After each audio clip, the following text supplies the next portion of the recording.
एका लग्नाची दुसरी गोष्ट। सुख घाली माझ्या दारी पिंगा।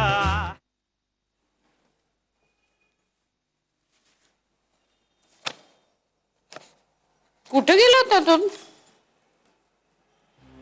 तुमच्याशी बोलते मी।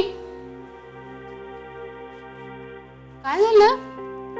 एक वाईट बातमी आहे। का? काय झालंय? बस तू आधी। पण काय झालंय काय? देवकी बस, तुम्ही सांगतो। मग मला सांगा ना लवकर, काय झालंय? कोण काय? हा बोला। मी सांगितल्यानंतर पॅनिक व्हायचं नाही। अहो तुम्ही सांगा ना लवकर, नेमकं काय झालंय ते? हे बघ, जे काही घडतं ना नेहमीच आपल्या हातात असतं असं नाही, किंवा आपल्यापाशी त्याच्यावर इलाज असतो असं नाही। तुम्ही प्लीज मला सांगा काय झालंय ते।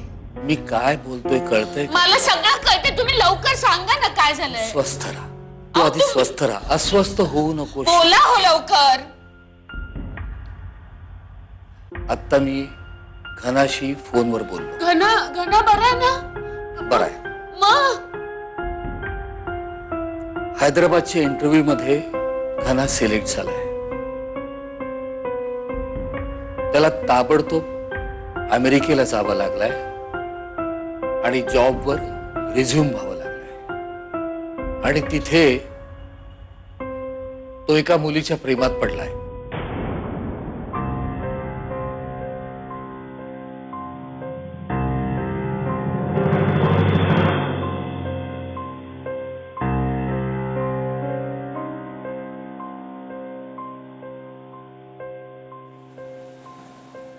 काहीतरी काय बोलताय तुम्ही? काहीतरी नाही,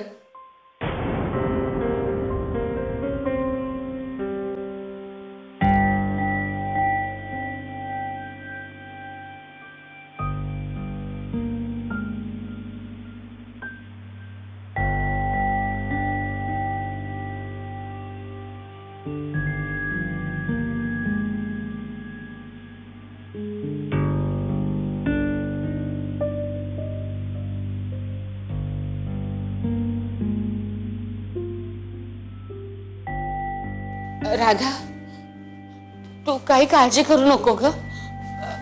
आपण बोलूया ना घनाशी, काहीतरी मार्ग निघेल। आम्ही सगळे आहोत ना। आई अहो, इतकं काहीही झालेलं नाहीये, तुम्ही उगाच टेन्शन घेताय। आई काय मागतोय घनश्याम? डिवोर्स मागतोय ना? मी देईन त्याला डिवोर्स। अगं तू हे बघ आई, घनश्यामनी कोणाच्या प्रेमात पडावं, त्याला कोण आवडावं, हा सर्वस्वी त्याचा प्रश्न आहे। असं कसं म्हणतेस तू? हे सगळं ऐकून तुला धक्का नाही बसला? बसला ना, खूप मोठा धक्का बसलाय।